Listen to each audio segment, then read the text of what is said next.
જય માતાજી મિત્રો, આજે આપણે બનાવવાના છે વેજીટેબલ પુલાવ. વેજીટેબલ પુલાવ બનાવવા માટે સૌથી પહેલાં આપણે એક તપેલી લેશું. તપેલીમાં 5 ચમચી તેલ લેશું અને તેમાં અડધી ચમચી રાઈ અને અડધી ચમચી જીરું નાખીશું. રાઈ અને જીરું બંને તતડીને બંધ થઈ જાય પછી તેમાં અડધી ચમચી હિંગ નાખીશું.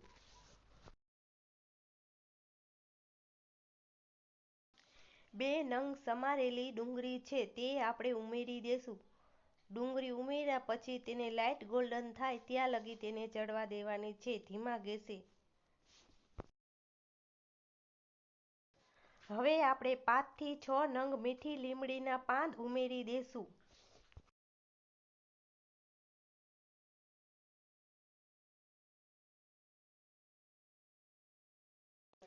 ઝીણા સમારેલા 4 નંગ લીલા મરચાં છે તે ઉમેરી દેશું.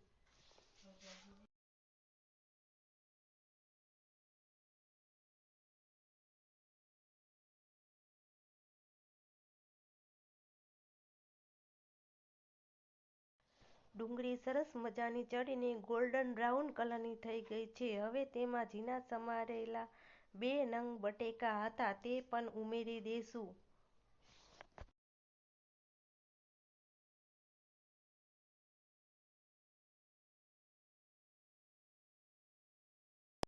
તમે વિડીયોમાં જોઈ શકો છો કે સરસ મજાના બટેકા ચડી ગયા છે. હવે તેમાં ટીંડોળા ઉમેરી દેશું. ટીંડોળા મેં 1 વાટકી ઝીણા સમારેલા લીધા છે.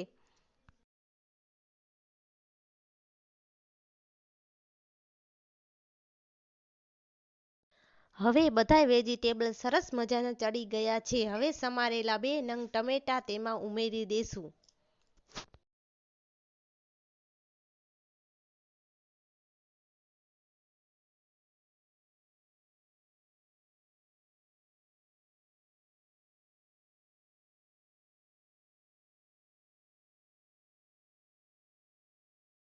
તમે વિડીયોમાં જોઈ શકો છો કે બધાય વેજીટેબલ ચડી ગયા છે. તો હવે આપણે તેમાં મસાલા ઉમેરી દેશું. સૌથી પહેલાં અડધી ચમચી હળદર ઉમેરશું. સ્વાદ અનુસાર મીઠું ઉમેરશું.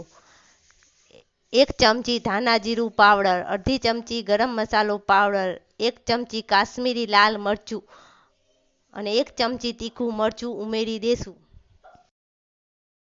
વેજીટેબલમાં સરસ રીતે બધાય મસાલા મિક્સ થઈ ગયા છે. તો હવે તેમાં આપણે પાણી ઉમેરી દેશું.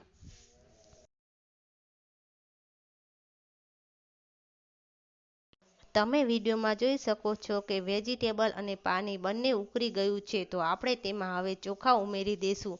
ચોખા ઉમેર્યા પછી અડધો કલાક માટે આપણે તેને ઢાંકીને ધીમા ગેસ માથે કૂક થવા દેશું.